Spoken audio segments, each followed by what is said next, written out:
국민 여러분, 국회의장과 국회의원 여러분, 저는 오늘 지난 2년 반 동안의 재정운영 성과와 2020년도 예산안을 국민과 국회에 설명드리고 협조를 부탁드리고자 합니다.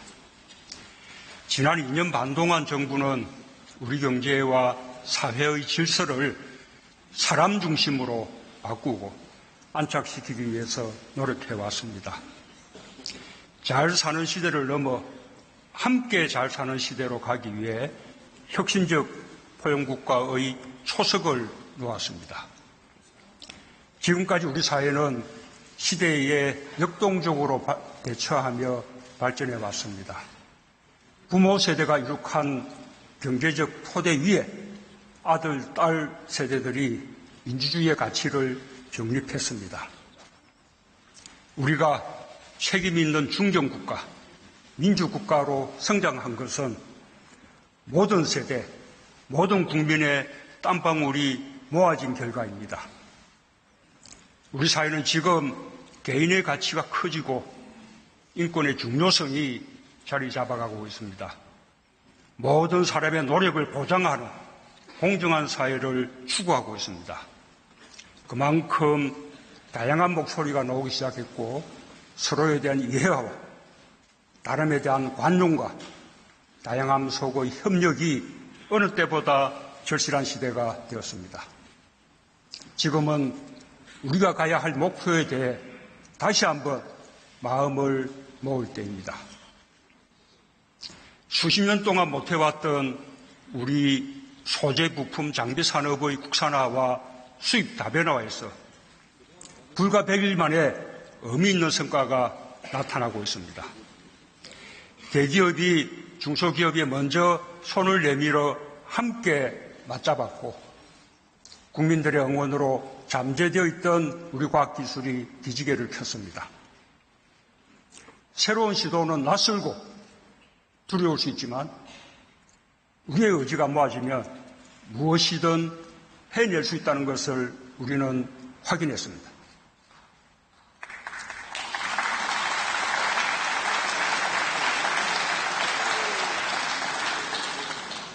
이제 우리 정부 남은 2년 반을 준비해야 할 시점입니다. 혁신적이고 포용적이고 공정하고 평화적인 경제로 함께 잘 사는 나라를 만드는 것이 우리가 가야 할 길이라고 믿습니다. 이러한 방향으로 마련한 내년도 예산안에 대해 국회가 함께 지혜를 모아주시기 바랍니다. 존경하는 국민 여러분, 의원 여러분, 재정의 과감한 역할이 어느 때보다 요구됩니다. 저성장과 양극화, 일자리, 저출산 고령화 등 우리 사회의 구조적 문제 해결에 재정이 앞장서야 합니다.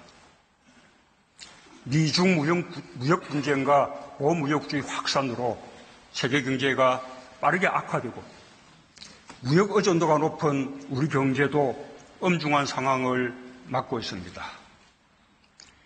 재정이 적극적인 역할을 하여 대외 충격의 파고를 막는 방파제 역할을 해야 합니다. 나아가서 우리 경제의 활력을 살리는 마중물 역할을 해야 합니다. 재정 건전성을 우려하는 분도 계십니다. 우리가 계속해서 관심을 가지고 중요하게 여겨야 할 점입니다. 하지만 대한민국의 재정과 경제력은 더 많은 국민이 더 높은 삶의 질을 누릴 수 있도록 하는데 충분할 정도로 성장했고 매우 건전합니다. 정부 예산안대로 해도 내년도 국가 채무 비율은 GDP 대비 40%를 넘지 않습니다. OECD 평균 110%에 비해 비교할 수 없을 만큼 낮은 수준이고 재정 건전성 면에서 최상위 수준입니다. 최근 IMF는 올해 세계 경제 성장률이 2009년 글로벌 금융위기 이후 최저를 기록할 것이라고 전망하면서 세계적 경기 화강을 극복하기 위해 재정 지출을 과감하게 늘리라고 각 나라에 권고했습니다. 특히 독일과 네덜란드와 우리나라를 재정 여력이 충분해서 재정 확대로 경기에 대응할 수 있는 나라로 지목했습니다. 세계경제포럼의 국가경쟁력 평가에서도 한국은 141개국 가운데 13위를 기록했습니다. 2016년 26위에서 크게 올라갔고 우리 정부 출범 이후 2017년부터 올해까지 3년간 연속해서 17위, 15위, 13위로 상승하고 있습니다. 특히 우리는 거시경제 안정성과 정보통신 분야에서 2년 연속 1위를 차지했습니다.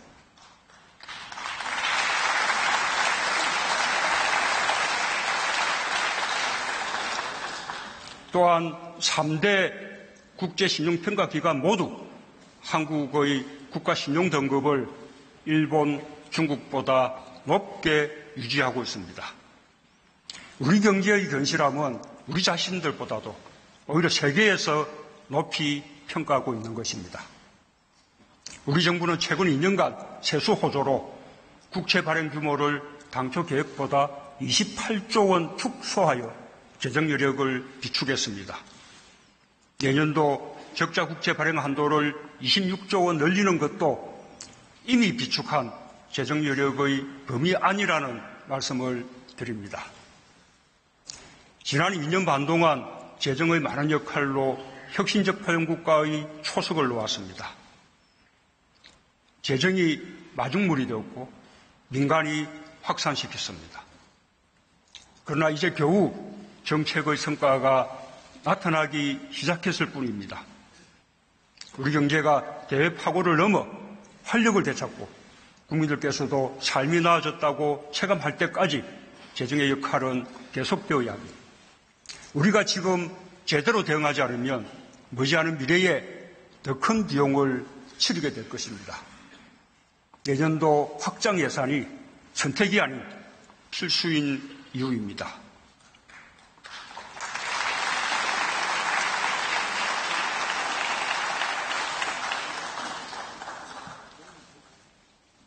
존경하는 국민 여러분, 의원 여러분, 재정은 국가 정책을 실현하는 수단입니다. 특히 예산안과 세법 개정안에는 우리 사회가 가야 할 방향과 목표가 담겨 있습니다. 내년도 예산안과 세법 개정안에는 더욱 활력 있는 경제를 위한 혁신, 더 따뜻한 사회를 위한 포용, 더 정의로운 나라를 위한 공정, 더 밝은 미래를 위한 평화, 4가지 목표가 담겨 있습니다.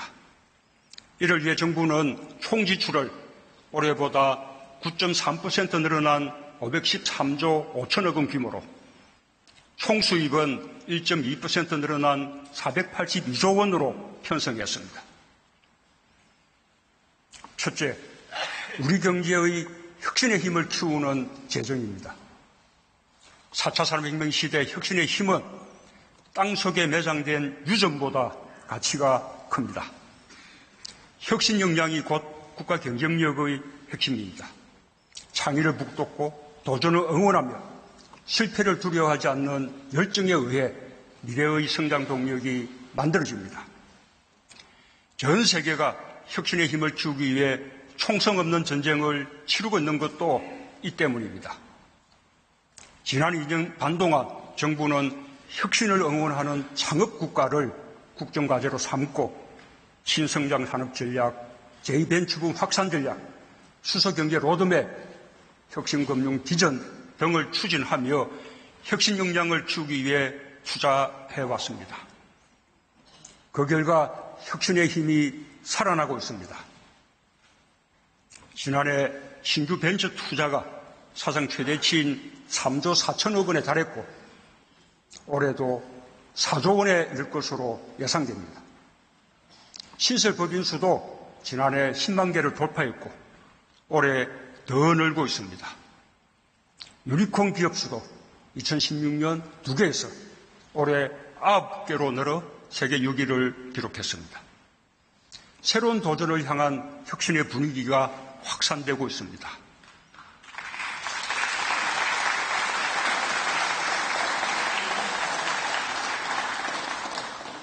그러나 아직도 제2 벤처붐의 성공을 말하기에는 이릅니다.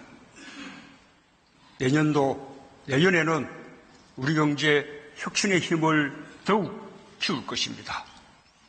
4차 산업혁명의 핵심인 데이터, 네트워크, 인공지능 분야에 1조 7천억 원, 시스템 반도체, 바이오 헬스, 미래차 등 신성장 산업에 3조 원을 투자하고 핵심 소재 부품 장비 산업의 자립화에도 2조 1천억 원을 배정하여 올해보다 크게 늘렸습니다.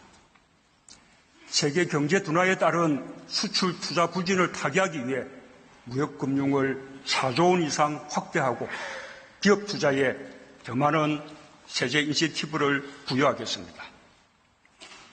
지역에서부터 혁신과 경제 활력이 살아나도록 생활예술시 국가균형발전 프로젝트, 규제자유 특구 등 지역경제 활력 3대 프로젝트도 본격 추진할 것입니다. 둘째, 우리 사회의 포용의 힘과 공정의 힘을 키우는 재정입니다.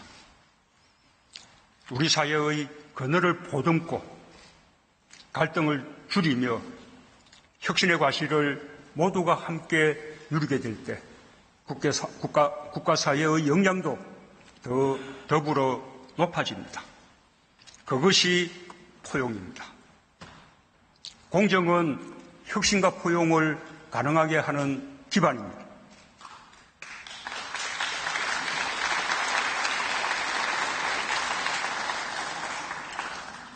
정부는 취약계층에 대한 사회안전망을 강화하고 청년, 여성, 신중년에 대한 맞춤형 일자리를 확대하는 등 포용국가 기반을 마련하는 데 아낌없이 투자해왔습니다. 그 결과 포용의 힘이 곳곳에 닿고 있습니다. 먼저 소득 여건이 개선되고 있습니다. 올해 2분기 가계소득과 근로소득 모두 최근 5년 사이에 가장 높은 증가율을 보였습니다. 특히 고령화의 영향으로 계속 떨어져서 걱정이던 1분위 계층의 소득이 증가로 전환되었습니다. 근로장려금 확대 등의 정책 효과로 1분위와 2분위 계층의 소득이 더욱 개선되기를 기대합니다. 일자리도 회복세를 지속하고 있습니다. 올해 9월까지의 평균 고용률이 66.7%로 역대 최고 수준이고 청년 고용률도 12년 만에 최고치를 보였습니다. 8월과 9월 취업자 수가 45만 명과 34만 명 넘게 증가하여 연간 취업자 수가 목표치 15만 명을 크게 웃도는 20만 명대 중반이 될 것으로 전망됩니다.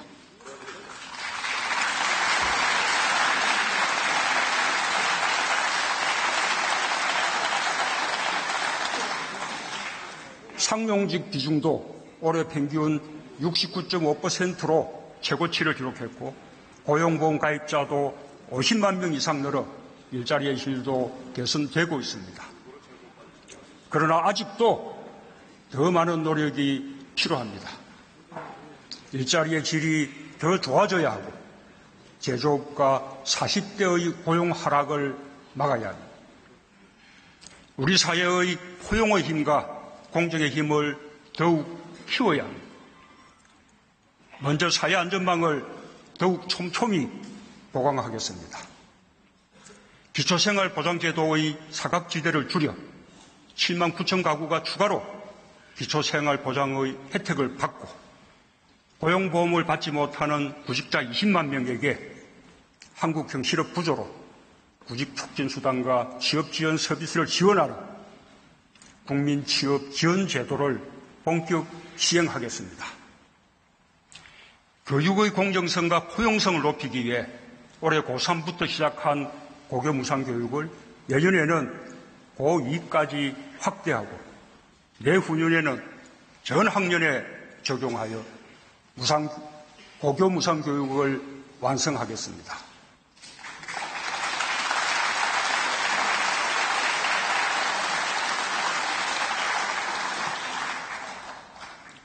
청년은 우리 사회의 미래입니다.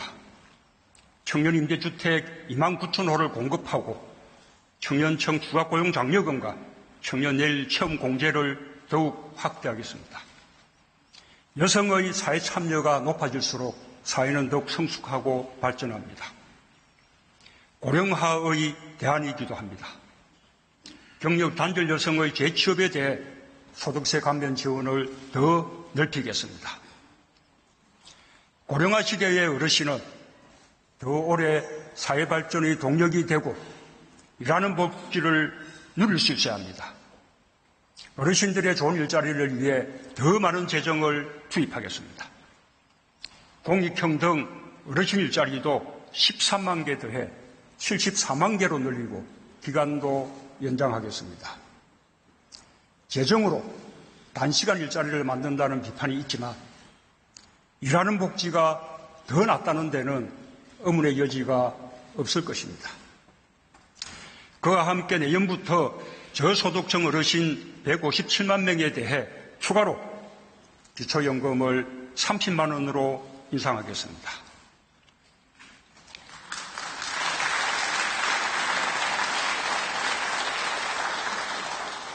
자영업자와 소상공인은 우리 경제의 당당한 주체입니다.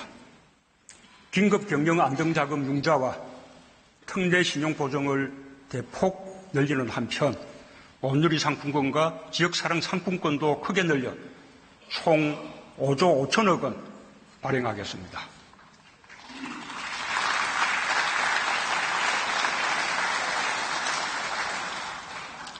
셋째, 우리 미래 평화의 힘을 키우는 재정입니다. 한반도는 지금 항구적 평화로 가기 위한 마지막 고비를 마주하고 있습니다. 우리가 함께 넘어야 할 비핵화의 벽입니다. 대화만이 그 벽을 무너뜨릴 수 있습니다. 상대가 있는 일이고 국제사회와 함께 가야 하기 때문에 우리 마음대로 속도를 낼 수 없지만 핵과 미사일 위협이 전쟁의 불안으로 정복되던 불과 2년 전과 비교해 보면 우리가 가야 할 길은 명백합니다. 우리는 역사 발전을 믿으면서 평화를 위해 할 수 있는 대화의 노력을 다해야 합니다.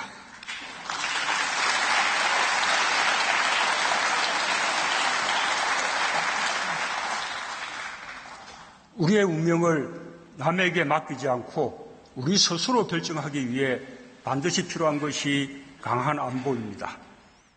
지금 우리의 안보 중점은 대북 억지력이지만 언젠가 통일이 된다 해도 열강 속에서 당당한 주권 국가가 되기 위해선 강한 안보 능력을 갖춰야 합니다.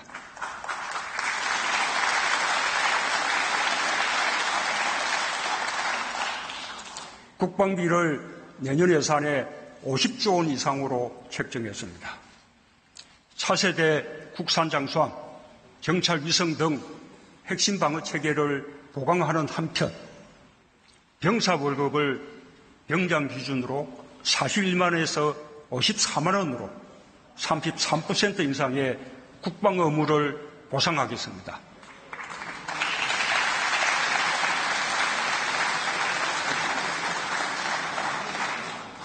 국제사회에 책임 있는 역할을 다하고 지지와 협력을 넓혀가기 위해서도 최선을 다하겠습니다. 공공외교와 ODA 예산을 대폭 늘려 평화와 개발의 선순환, 지속가능한 성장을 지원하겠습니다. 특히 4대 강국과 신남방, 신북방과 같은 전략지역을 중심으로 집중 정액하겠습니다. 한반도의 평화가 정착되면 우리 경제는 새로운 기회를 맞게 될 것입니다. 남북 간 철도와 도로를 연결하고 경제, 문화, 인적 교류를 더욱 확대하는 등 한반도 평화와 경제 협력이 선순환하는 평화경제 기반 구축에도 힘쓰겠습니다. 북한의 밝은 미래도 그 토대 위에서만 가능할 것입니다. 북한의 호응을 촉구합니다.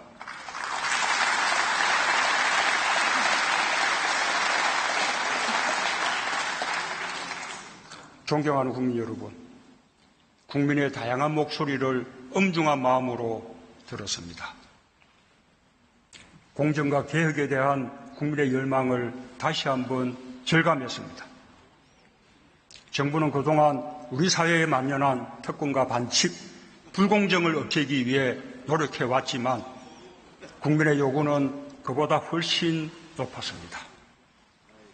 국민의 요구는 제도에 내재된 합법적인 불공정과 특권까지 근본적으로 바꿔내자는 것이었습니다. 사회주도층일수록 더 높은 공정성을 발휘하라는 것이었습니다.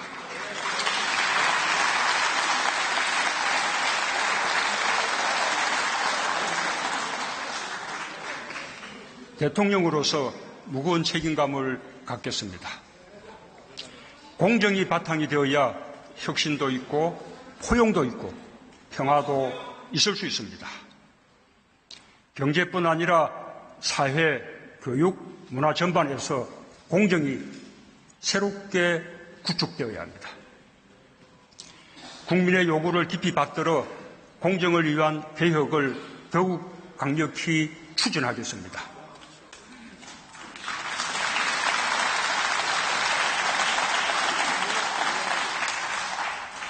공정사회를 향한 반부패 정책 협의회를 중심으로 공정이 우리 사회에 뿌리 내리도록 새로운 각오로 임할 것입니다. 공정경제는 혁신적 포용국가의 핵심 기반입니다. 그동안 가벌 문제 해소로 거래 관행이 개선되고 기업 지배구조 개선과 골목상권 보호 등 상생 협력을 이뤘지만 여전히 부족합니다. 상부부가 공정거래법, 하도급 거래공정화법, 금융소비자보호법 등 공정경제 관련 법안 통과에 힘쓰며 현장에서 공정경제의 성과가 체감되도록 더욱 노력하겠습니다.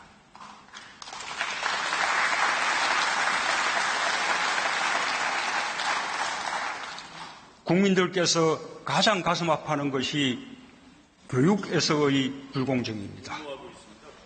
최근 시작한 학생부 종합 전형 전면 실태조사를 엄정하게 추진하고 고교 서열화 해소를 위한 방안도 강구할 것입니다. 정시 비중 상향을 포함한 입시제도 개편안도 마련하겠습니다.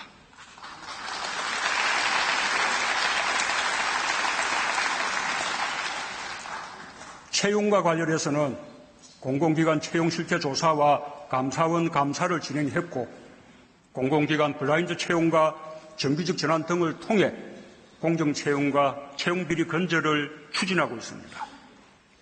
앞으로 채용비리가 완전히 사라질 때까지 강도 높은 조사와 함께 엄정한 조치를 취하고 피해자를 구제하면서 지속적으로 제도 개선을 추진하겠습니다.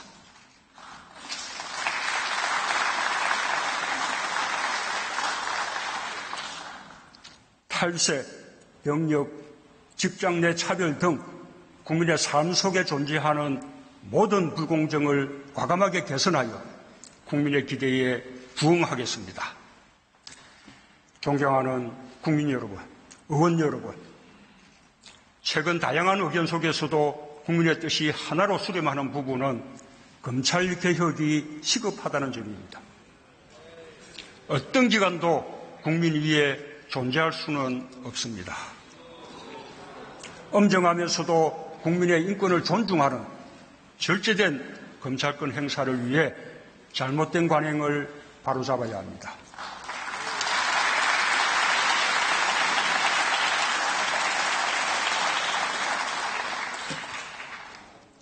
지난주 정부는 법 개정 없이 정부가 할 수 있는 검찰개혁 방안을 국민께 이미 보고드렸습니다. 심야조사와 부당한 별건 수사 금지 등을 포함한 인권보호 수사 규칙과 수사 과정에서의 인권 침해를 방지하기 위한 형사사건 공개금지에 관한 규정도 10월 안에 제정하겠습니다. 검찰에 대한 실효성 있는 감찰과 공평한 인사 등 검찰이 더 이상 무소불위의 권력이 아니라 국민을 위한 기관이라는 평가를 받을 수 있을 때까지 개혁을 멈추지 않겠습니다. 국민들뿐 아니라 대다수 검사들도 바람하지 않는 검찰의 모습이라고 믿습니다.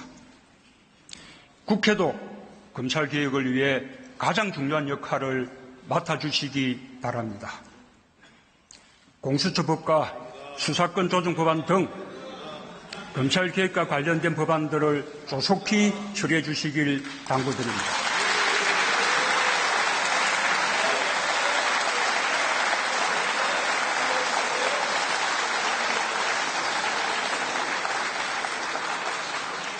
공수처의 필요성에 대해 이견도 있지만 검찰 내부의 비리에 대해 지난날처럼 검찰이 스스로 엄정한 문책을 하지 않을 경우 우리에게 어떤 대안이 있는지 묻고 싶습니다.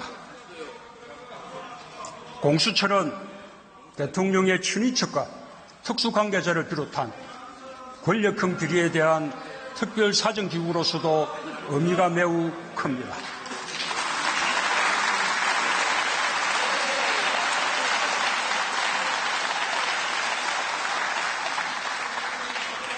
권력형 비리에 대한 엄정한 사정 기능이 있었다면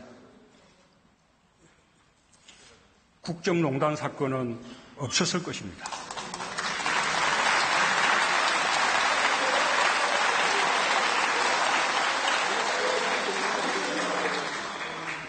공수처법은 우리 정부부터 시작해서 고위공직자들을 더 긴장시키고 보다 청렴하고 건강하게 만드는 역할을 하게 될 것입니다.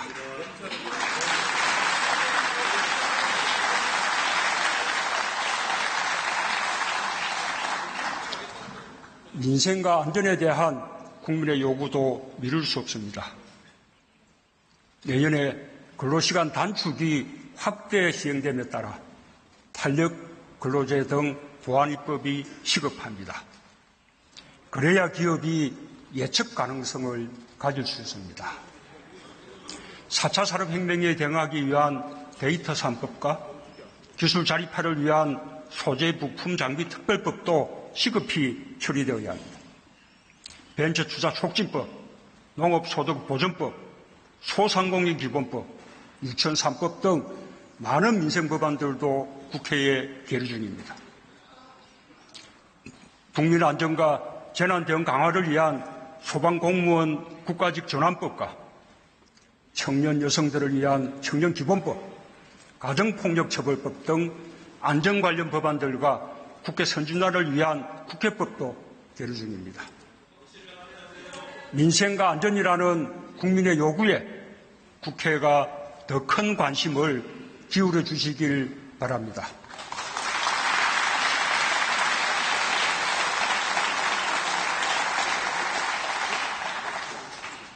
최근 야당에서 입시제도, 공공기관 채용, 승진, 낙하산 인사, 노조의 고용세서, 병력, 납세제도 개혁, 대중소기업 공정거래, 비정규직의 정규직 전환, 부동산 문제 해결 등 공정과 관련한 다양한 의제를 제시했습니다.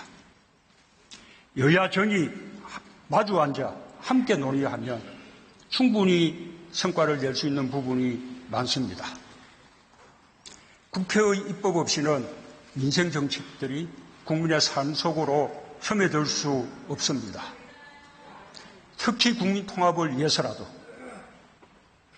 얽힌 국정의 실타래를 풀기 위해 여야정 국정상설협의체를 약속대로 가동하고 여야 정당 대표들과의 회동도 활성화하여 협치를 복원하고 20대 국회 유종의 미를 거두게 되길 바랍니다.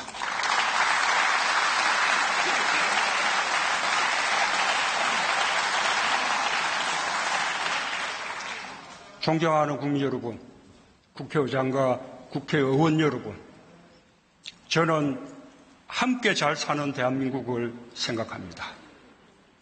우리 모두가 함께 노력해 이뤄낸 성과를 더욱 발전시켜 나가야 합니다. 보수적인 생각과 진보적인 생각이 실용적으로 조화를 이루어야 새로운 시대로 갈 수 있을 것입니다. 정치는 항상 국민을 두려워해야 한다고 믿습니다. 저 자신부터 다른 생각을 가진 분들의 의견을 경청하고 같은 생각을 가진 분들과 함께 스스로를 성찰하겠습니다.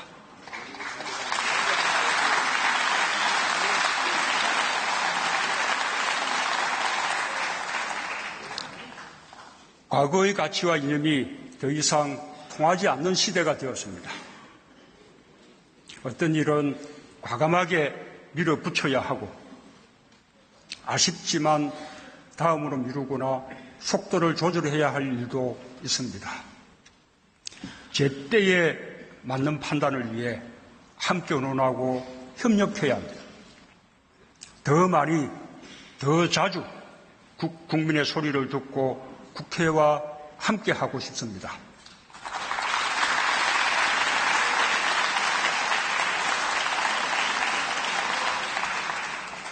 마지막 정기국회를 맞이한 만큼 산적한 민생 법안들을 조속히 매듭짓고 내년도 예산안과 세법 개정안도 법정 기한 내에 처리하여 20대 국회가 민생국회로 평가받길 기대합니다.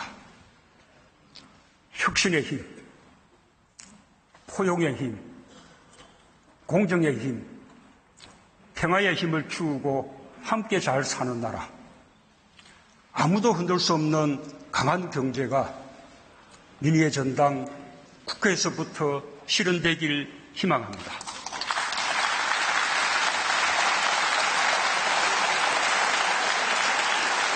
감사합니다.